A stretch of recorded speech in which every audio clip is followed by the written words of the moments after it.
It's time to take a ride on the Steelers Afternoon Drive with our co-hosts, Alan Saunders and Zachary Smith.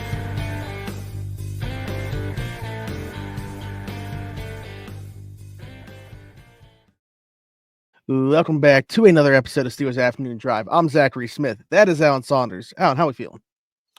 Feeling good, man. Feeling good. The week is going slowly, I feel like. Are you on board with that? I am, and the game day is actually a day earlier. Thank goodness. This is basically like a Friday for us on a normal week. Because otherwise, man, you can't say Friday because you'll get the people's hopes up because they'll think DB is coming.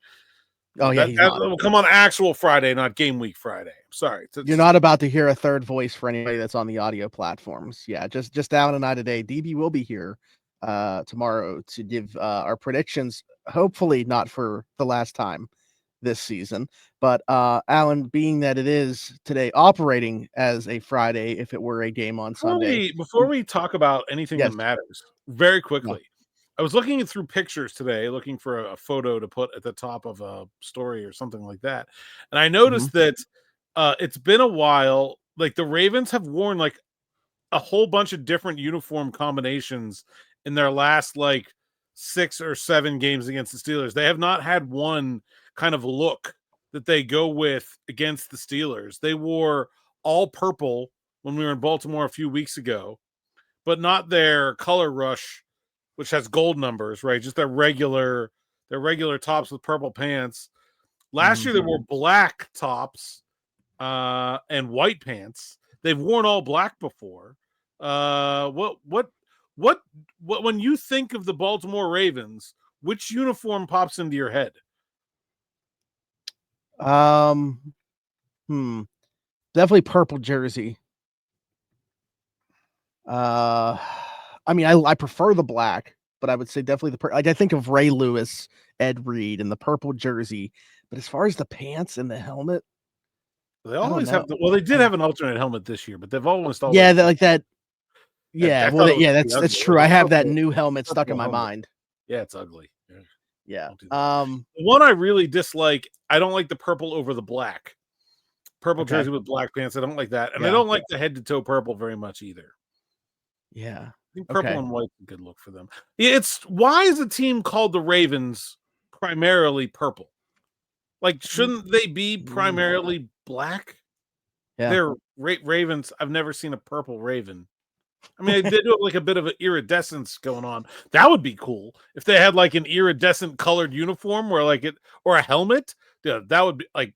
Okay, I understand we're talking about the Baltimore Ravens, but like an iridescent helmet where if you looked at it from a certain angle, it might look pink or it might look purple, or another angle, it might look a little greenish, or without the light, it might look black. That would just be the best helmet in football. That's what they should have gone with instead of whatever they came out with for this past year. Matte finished purple monstrosity. That was bad. Mm-hmm. You said about we're talking too much Ravens. I sitting here wondering, I wonder if there's a Ravens Afternoon Drive podcast out there somewhere that has the logo as like this old school van that's purple and black. I feel like in Baltimore it wouldn't be like a van. I don't know. It would just be like a I've never been. You've never been to Baltimore? No. I actually think Baltimore gets a bad rap as a city. I like going to Baltimore. You've said that on here before. I don't want to dive necessarily too much into that, but what do you enjoy about it specifically? I like the food. I like the connection to the water. Right there on the Chesapeake. I think it has like a nice mix of like old and new. I like old things. I like old places. So like there's history there, but it's also like a fairly modern looking downtown at times. I don't know. I like it. I know it's not for everybody. I kind of like Baltimore. I mean, yeah, I have a couple of friends that are going out for the game and they asked if I wanted to join. I'm not going to, but yeah, I still have not taken the opportunity to see the Steelers play in Baltimore. It is a nice stadium. Okay. I do. All right, I like the stadium. And it's getting nicer. There you go. Like $300 million to renovate it, something like that. Interesting. Okay. Let's start with some injury stuff. And actually, while we're all talking about the Ravens, let's just stick with that. No Zay Flowers for this game rolled out. Obviously, big piece of their passing game. You look at the weather that's going to be occurring on Saturday, and you wonder how much of a passing attack Baltimore would try to implement anyway. Certainly, we've talked about the passing game kind of going through the tight ends, but Zay Flowers making the Pro Bowl, the first time in Ravens franchise history that a receiver has made the Pro Bowl. So obviously, a big missing there. Yeah, I mean, he's way better than every other receiver. I mean, I think he's a game changer in terms of not having him. They don't have anybody else to fill that role. Guys like Aguilar and Tylan Wallace are just sort of like run fast guys on the perimeter. Nobody else is going to be that kind of dynamic between the hashes, between the numbers, receiver, run after the catch ability. I think it's a big loss for the Ravens, and I think really simplifies the task for the Steelers defense. We've talked about the passing game going through the tight ends, and that was with a healthy Zay Flowers. I feel like you could say that anyway, but certainly without him, when Zay Flowers now not going to be on the field, we could probably dive into more of this. This is more like a Friday thing, but just first thoughts knowing that he's not going to be out there. How does that change the way that you defend the Baltimore passing attack? Like I said, I think it makes it a lot simpler. I think you can probably play a lot more man coverage. He's really hard to man up, and I don't think the Steelers have a good matchup for him man to man. I think Donte Jackson, not a guy you want to man up a lot, but like a guy like Aguilar is pretty much a perfect fit for like the kind of player you would want to man him up against, just a straight line fast guy who runs downfield a lot. And so I think it makes the matchup a lot easier for the Steelers.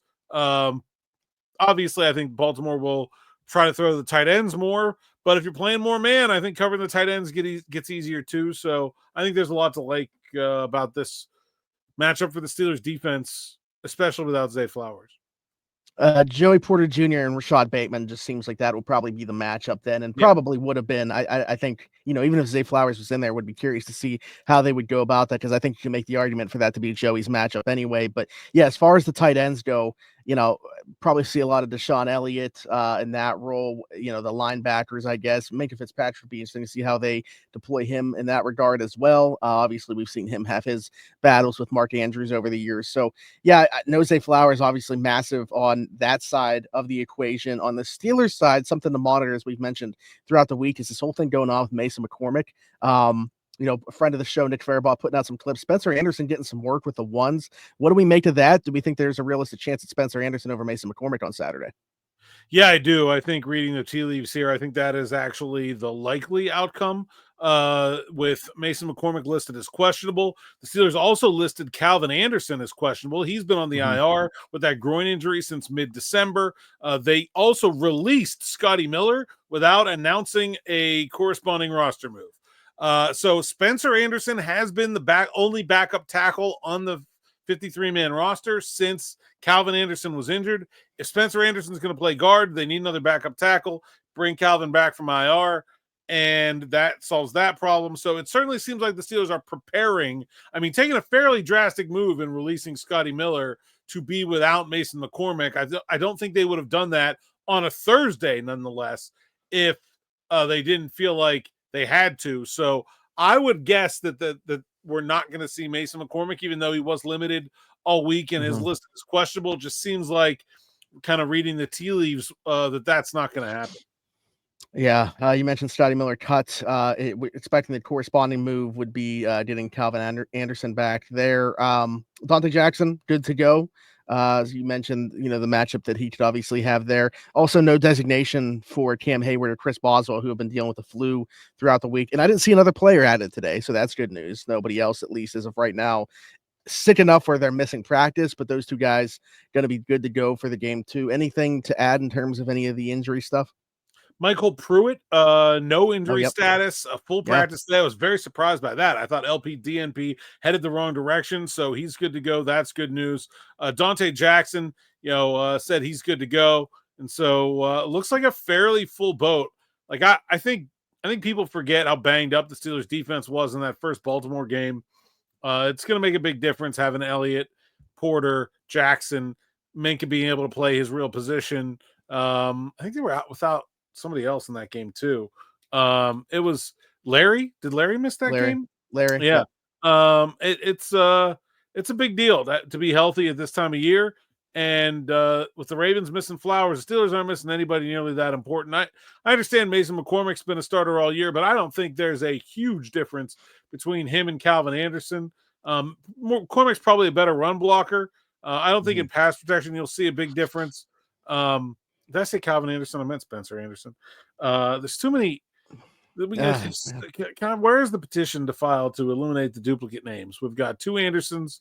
We've got 2 Heywards. We've got 2 Herbigs. We've got two Cams. We've got just 3 Wilsons. 3 Wilsons. Yeah. It's too many. Speaking of the Wilsons, Roman and the rest of the IR crew, Cole Holcomb, as well as Logan Lee, still rolled out, so we're not going to see that. That's actually something we had talked about, was potentially, do we see no Pruitt this week? And if that's the case, would they give Roman Wilson a helmet? I can kind of tie that in with a question we got here, but first and foremost, like, is that's not something that you were necessarily expecting, right? Like, if for some reason we didn't see Pruitt this week, maybe you could make a case for the helmet math, but certainly not something that we thought was like a foregone conclusion to see Roman Wilson this weekend. Yes, absolutely. And I do, I applaud the Steelers for announcing those 2 things in the order they did, because if they had announced Scotty Miller getting cut before ruling Roman Wilson out for the game, people would have lost their minds for the entirety. Well, I'm still seeing some people that apparently missed the Roman Wilson being rolled out thing. Like, looking at my TL, I still see people saying Roman Wilson ? Exclamation point. And I did check the game designations before posting that. But I think those guys are, him, Cole Holcomb, and Logan Lee, like I said, I think they're healthy. It's just a question of whether they want them or not. Yeah. Well, interesting. We had a question about Roman Wilson. Do you want to jump to that now while we're here? Sure. Jeff Hewitt said, going back, this kind of ties into something last year. Players on the record last year saying the offense was too simple, and now it's so complex that players such as Roman Wilson, Mike Williams can't jump on a moving train to be a part of it. Yeah, that's not what's happening here. Roman Wilson isn't not playing because he doesn't understand the offense. That was a triple negative. He's not sitting because he doesn't understand the offense. He's not good enough. Like that. Like, rookies need playing time to develop into quality NFL players. Like, and now having not practiced for all this time, like, it is going to take a lot for Roman Wilson to be able to play and contribute under these circumstances. It doesn't have anything to do with the complexity of the Steelers defense. Mike Williams is playing. He's just only good at one thing. And the Steelers, for whatever reason, haven't wanted to do it nearly as much as I thought they would. I really felt like Mike Williams was a key to opening up more deep passing for the Steelers. And I feel like ever since they got him, they've kind of got away from that. And I don't really understand it. Maybe some of it's schematic.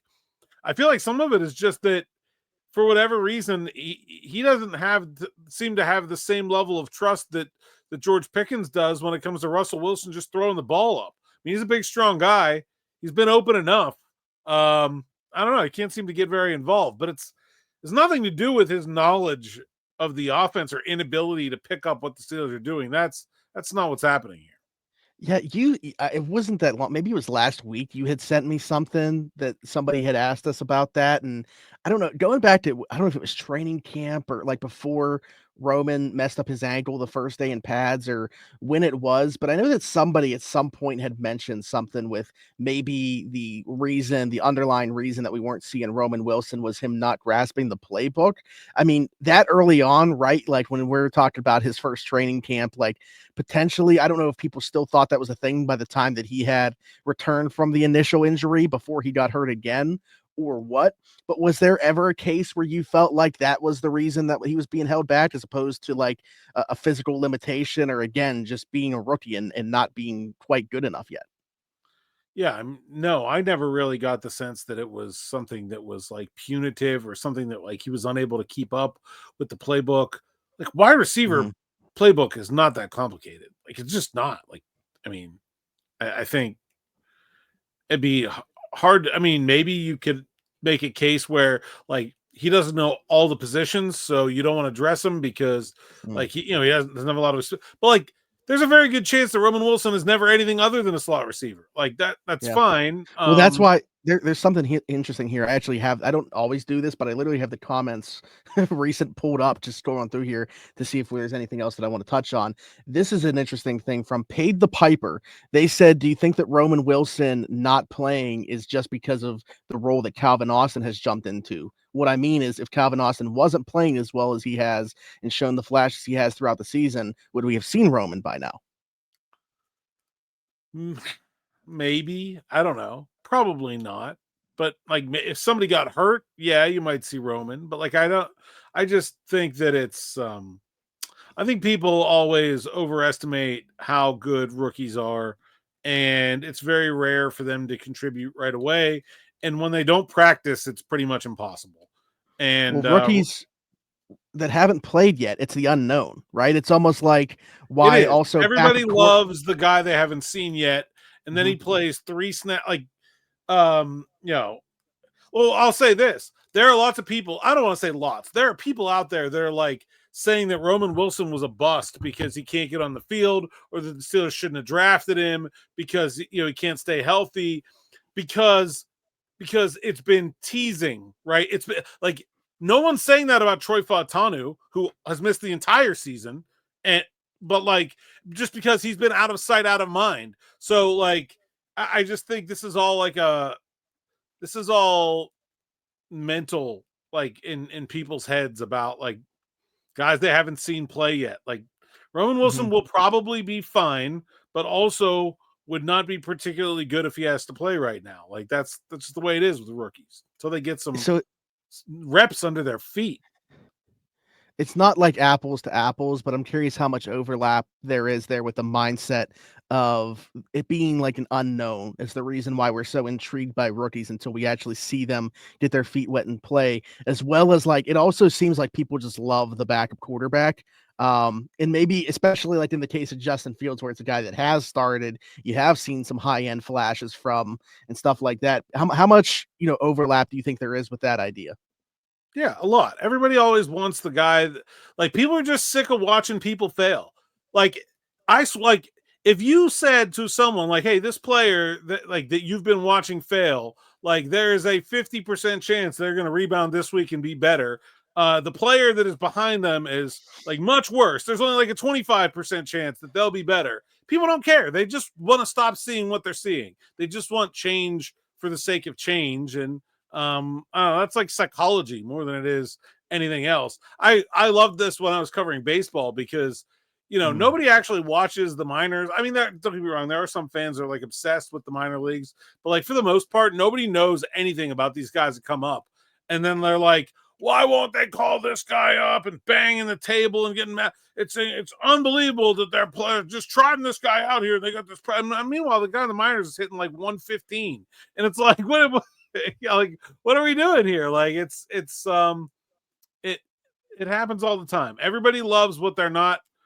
When a team is losing, people just want to make changes. They just want to see what they're not currently seeing because they're tired of seeing the same thing over and over again. I feel like it's part of the Mike Tomlin story. People are just sick of seeing the Steelers lose.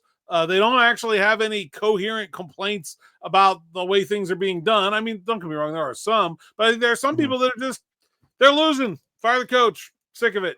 Doesn't matter whether he's doing a good job or not. Yeah. That's true. Without knowing, you don't know if the grass is greener on the other side in a lot of these situations, right? Like, it's like there's this big fence. You can't even see what the other side is to know what color the grass is, but it's the unknown that you are intrigued by. I like it. It's like one of my, I know that you're not a big movie person, as we've kind of found out throughout here, but on is this the segment where Alan admits he's not seen another movie? Oh, I love this. I'm thinking of my favorites. This is we need to start building a reel of these. Go ahead, carry on. These draft picks for a lot of people are like in Jingle All the Way, when he's trying to get his son Jamie the Turbo Man toy, and he goes to some like bootleg place where all these Santa's working, and it looks completely fine in the packaging, and it looks just as good as all the other ones, but then you pull it out and immediately just falls apart. So like, it's a shiny new toy, but you got no clue how it's actually structured and what's going to take place when you take that thing out. I have indeed seen Jingle All the Way. Okay, so there you go. There you go. There you go. There you go. My anyways, guy Josh Banks, shout out Josh. Yes. He would be furious with me if I had not seen Jingle All the Way. Sinbad. Yep. Absolutely. Yeah. Anything with Sinbad. This we gotta get to this just because Steven sent us another $5. Steven 1/16th. We appreciate the 5. Beating Did Baltimore. we ever get an explanation about the 1/16th? Ooh, I'm gonna have to search his name and see if he did. But anyways, we asked people yesterday. We wanted their answers to the question about what would, beating Baltimore would all be forgiven basically with one playoff win. Steven 1/16th's response to that says beating Baltimore made me feel better about the season because it's us putting them out of the playoffs as well. I would still not be satisfied with how the season went though. We really screwed up not getting a top wide receiver, relying too much on George. George then didn't grow up, and to me, the defense underachieved. Yeah, I mean, I think this is fair. Like, I think there's certainly a lot to not be happy about with this season, win or lose, right? I mean, like, there's a lot of losses beyond the scoreboard for the Steelers this year that I don't think will go away with a win on Saturday. Yeah. Yeah, I mean, I fully agree. We talked about this yesterday, so this is more so just getting his response to us.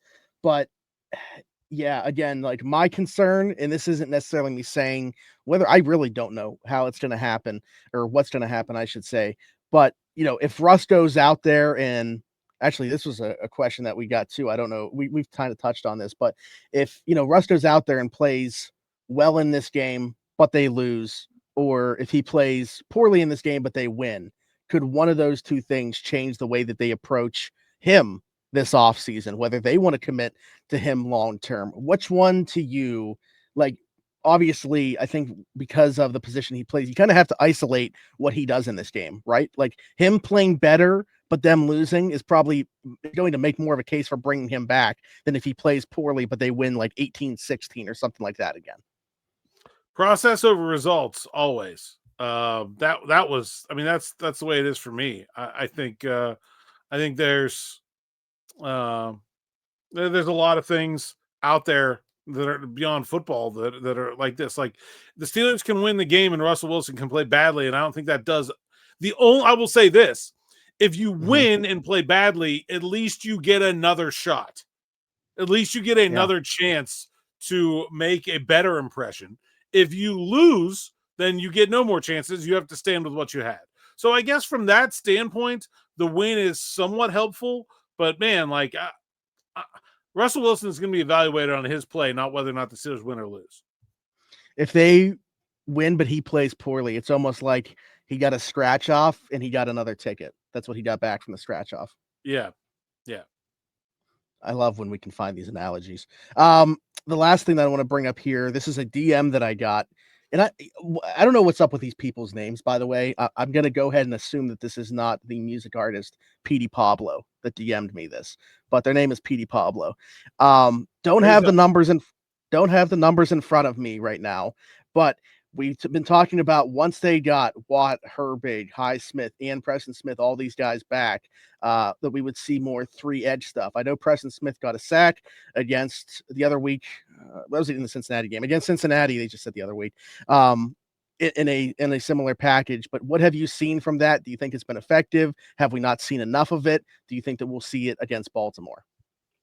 Preston Smith has played it's interesting because I don't even call really what Preston Smith has been doing the 3 outside linebacker package. Like he's just been straight up playing defensive tackle, like with his hand in the ground. I'd say his sack was just, playing defensive tackle. Yeah. So like, I don't think we've seen a lot of it. You certainly could see Herbig, Highsmith, and Watt all on the field at the same time against the Ravens. They debuted that package against the Ravens several years ago. They do like it. And so, I think that's certainly possible, but yeah, I mean, Preston Smith, it's been a nice add to the rotation. But I don't, I don't know. Do you think we've seen enough of it? Because I don't have the numbers in front of me either. Like eye test tells me they haven't done a whole lot of it. And I kind of thought that would be a way to, get everybody because the sack production hasn't necessarily been there in terms of what you expect from, a Watt and Highsmith duo when you have Nick Herbig chipping in as well. So I kind of thought this would be a way for them to generate pressure that they hadn't been doing. I mean, enough is a hard word to say. What are you taking away to put that third outside linebacker on the field? And where is the trickle down impact of that removal going to be felt? Like, are we taking away a coverage player? Because they've really struggled. Like, I don't think that seems to make sense based on what they've done recently. Are you taking away a defensive lineman? Maybe against the Bengals. Yeah. Like, maybe that would have been a way to get some more quick pressures, to stand some more guys up. And people call it like an amoeba defense or whatever, but you just kind of put one guy's hand down and have everybody kind of walk around and disguise your rush lanes. And you can do that.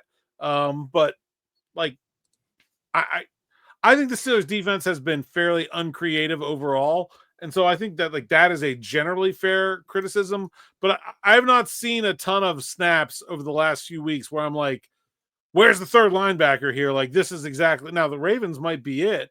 But I don't know. We'll see. I think they've been playing like they got to stop the run before they worry about the pass rush. The idea of the three outside linebackers is pass rush. And when you're playing a team like Burrow, when Burrow was getting rid of the ball that fast, you need quicker rushers. You need to do what they did, move Preston Smith inside, right? Get your rushers closer to the quarterback. Like, you don't need a third outside linebacker. You need more interior pressure. You need to be blitzing Patrick Queen into Landon Roberts. Now, I don't expect Lamar Jackson to get rid of the ball quickly. That's not his MO. He's going to hold on to it. In many ways, this is a very different game than the last time out for the Steelers defense. Like, very few of the things they did in the in-game adjustments they made last week are going to apply this week. So maybe, but like I don't think it's been a big deal that they haven't been doing a lot of it. You said something interesting there, though, in terms of what you're taking away from. I understand they've struggled on the back end, but now without Zay Flowers on the other side, does that make it something like more plausible to do? I think it's a game where you can kind of throw the sub packages away. I mean, it's almost impossible to imagine the Ravens with Justice Hill, Isaiah Likely, Charlie Kolar all on the bench, and Nelson Aguilar and Tylan Wallace in the game. Like, I can't. So like, you don't need three corners. You need two. And then everything else is, sort of stems from that. But you do need a lot of coverage players. I think it's a big Peyton Wilson game because he's got to cover Kolar and Andrews, and you're gonna have Elliott have to deal with, and Fitzpatrick have to deal with Likely and Hill out of the backfield. And so I think there's a lot of responsibility on those linebackers, and you don't want to take defensive linemen out because then you're gonna have to deal with Derrick Henry. So like I don't see, like, can they use it? Yeah, if they get him in third and long, that's probably the better answer. Is that the Steelers defense probably has not been in enough third and longs to let them, because then if you're in third and long, you make your defensive line light. It's hard to hurt you for that, right? Yeah. Like, if you get the Ravens in third and long, yeah, absolutely. Third and long, but they're going to have 12 personnel in the game. That is the absolute perfect time to run your three outside linebackers. But I haven't been doing a lot of that. Like, there's been a lot of easy drives for opposing teams where they never really get into those uncomfortable circumstances. Yeah, I don't have the numbers in front of me, but I'm curious what like the average third end distance was for Cincinnati in last week's game, or even honestly over this last 4-game stretch that the Steelers have had, because it doesn't feel like we've seen a ton of third and longs for the opposing teams at all. So, all right, good stuff. We will continue the conversation, kind of getting you guys ready for this game against the Ravens. One more of these before game day, and of course, DB will be joining us. But until then, Alan, tell the people they can find you. At @Saunders_PGH on X, Instagram, and TikTok. PGH Steelers Now. Sites account SteelersNow.com. Go there, read the word so I can get paid. Like, subscribe, hit the bell for notifications here on the YouTube channel. Keeping on going towards 15,000. Yeah, where we at right now, actually, let me get an updated count since I'm just on our YouTube page already. 14,760. So we are 240 subscribers away from that 15K number that we want to get to. So tell a friend to come subscribe to the channel. Leave us a 5-star review and subscribe. If you are listening somewhere else, Apple, Spotify, wherever your podcast from, do that over there. Just search Steelers Afternoon Drive. Do the same thing on TikTok, Steelers Afternoon Drive, and then you'll find me everywhere, Zachary Smith, PGH, for Alan Saunders, and myself. Thanks for jumping in. Take another ride on the Steelers Afternoon Drive.